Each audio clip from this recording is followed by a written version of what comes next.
Greetings everyone, my name is Raziel, and in this video I'm going to be giving you guys a short guide on the new offense and defense cards for Warpforge. I've seen many people struggle to understand these new mechanics, so I thought making a short and simple guide to explain these mechanics might be a good idea. With that, let's get started. First of all, we have the defense cards. If you're a viewer of my channel, you're probably familiar with Horus Heresy Legions, so the best thing you can think about are the counterattacks. Defense cards are essentially counterattacks. If you're not from Heresy Legions and don't know what the fuck I'm talking about, defense cards are a type of cards that you are not adding to your deck, but if you're going second in a match, you will see a selection of your unlocked defense cards for the faction you're playing as. This is important.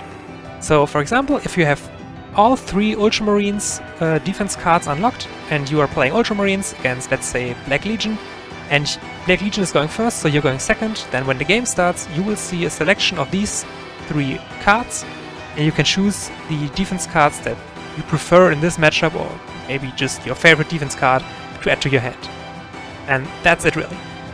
So if you're only really playing one faction, let's say you're an Ultramarines main and you are only playing Ultramarines because they are your favorite faction, whatever, then you would only need to unlock all three defense cards from your faction's forge, and that's it. You wouldn't need anything else to be able to use this mechanic to its full extent. On the other hand, we have the offense cards. This is the part that a lot of people tend to get wrong, so listen carefully. Offense cards are similar to defense cards in the way that you don't add them to your deck. You essentially just need to unlock them. Now, the difference between offense and defense cards is, for offense cards, when you are going first, you will get a selection of all offense cards that you unlocked for the faction that your opponent is playing, not your faction. So, for example, if you have all three Ultramarine offense cards unlocked, you will see a selection of all three of these offense cards when you are fighting against Ultramarines, not when you are playing Ultramarines. Obviously, you can still see them when you are playing Ultramarines, but that's only when you are facing Ultramarines as Ultramarines. So, for example, if we take the example that I took for the defense cards, if you are playing Ultramarines and your opponent is playing Black Legion and you're going second, then your opponent would see a selection of all his unlocked Ultramarines offense cards, even though he's playing as Black Legion.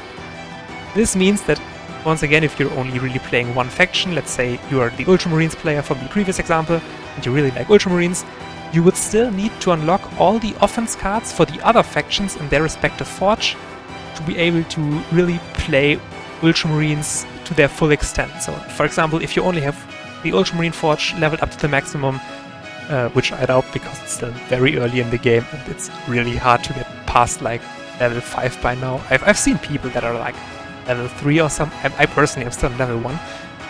But yeah. So even if you have the Ultramarine forge leveled up to the maximum and you don't have any levels in the other forge, then that would mean, unless you're fighting against Ultramarines, you will never see any offense cards at your disposal. And that's a major downside, or at least it can be a major downside once the other players all gather the offense cards. So yeah, this is the difference between offense and defense cards.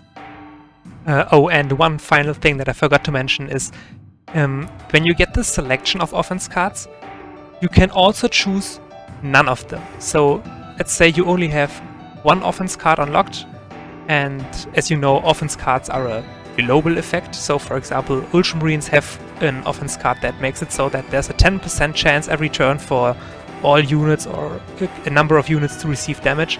And if you're, let's say, you're playing like orcs or something, and your deck is really built around swarming the board with lots of guys that have very low HP, when you're going first against Ultramarines, you probably don't want a 10% chance to nuke your entire own board every turn. So you can also choose to have no offense cards in play.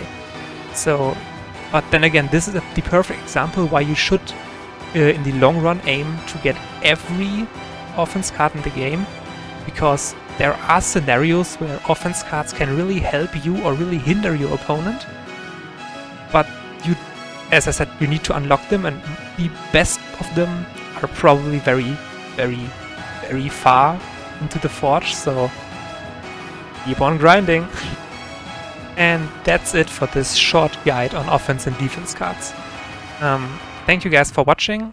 Definitely subscribe if you are going to be playing Warpforge, because while I'm still going to be uploading videos on the Horus Heresy Legions, which is a game that you might also be interested in and you want to check out, I will also be uploading mainly guides for Warpforge in the near future. Specifically, I'm currently working on a completely fleshed out new player guide regarding resources and stuff for Warpforge. So you might want to find out when that's going live, so you can like watch that. I would definitely like if you would watch that. So yeah, leave a like, subscribe, maybe comment down below your opinion on whether Offense and Defense cards are a good addition to the game, whether the ones that are actually in the game are good or bad or need to be changed, etc, etc, etc. You know the deal. But yeah, have a great day, and I'll see you guys in the next video.